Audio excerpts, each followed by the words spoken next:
Question is the House do now adjourn, and I call the honourable member for Bass. Thank you, Mr Speaker. Well, as I stood out there in the sea of thousands of women and men today on the lawns outside of Parliament House, the voices were loud and clear and frustrated.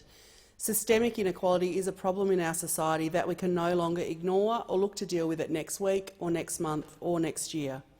The message from women around the country today was loud and clear. We are sick of this and we want action now.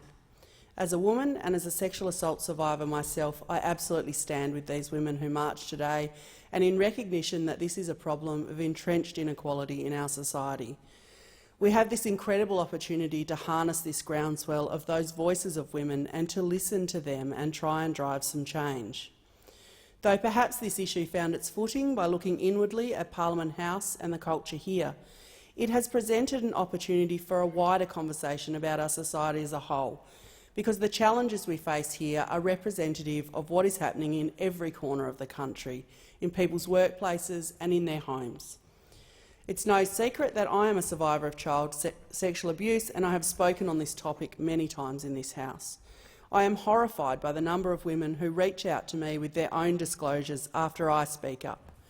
When 1 in 5 women having experienced sexual assault in their lives, these messages are not surprising but are deeply distressing. This is a national crisis and women must have their voices heard.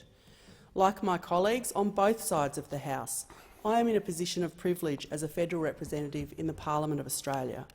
It is in this place that I can represent the views of my constituents and what matters to them, and my constituents are telling me that they want to see change. They want to see some movement on the dial of structural inequality, and for that to happen, we need to listen.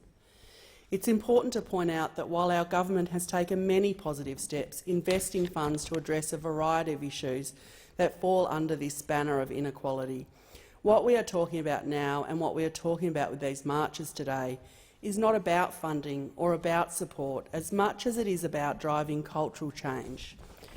And we have to have those difficult conversations, and the time to have them is now. We need to lean in. I'd like to quote Tasmania's own Grace Tame, who we all know was crowned as Australian of the Year just a few months ago.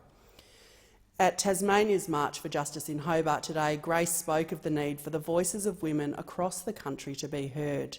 She said, "Evil thrives in silence. Behaviour unspoken, behaviour ignored is behaviour endorsed.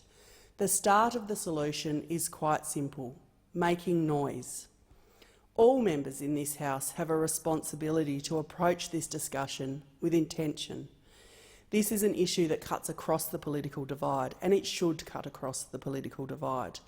It ought to be above politics, but has sadly already become highly politicised. And it is my fear that this is a barrier to change, because it is that kind of tribalism that we have to break down so that everybody can participate and can engage in this process without fear.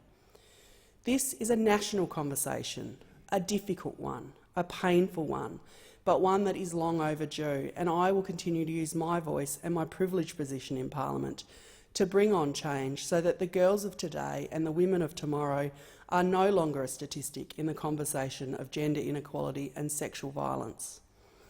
I'd like to finish by adding that while the media intensity surrounding these issues over the last 6 to 8 weeks has been needed, it has also been very traumatic for survivors of sexual abuse. The spotlight can trigger a range of emotional responses for survivors, which is why I have raised the need for increased support services for survivors with the Prime Minister, and I am hopeful of some further investment in this area. Lastly, it bears repeating the following from my speech on gender inequality a little over a year ago. To my own 3 daughters and to the women and girls of Australia, I say this: stand up, make your voice heard and keep fighting for change. And to everyone else I say, if you want to see change, let her speak and listen to her voice.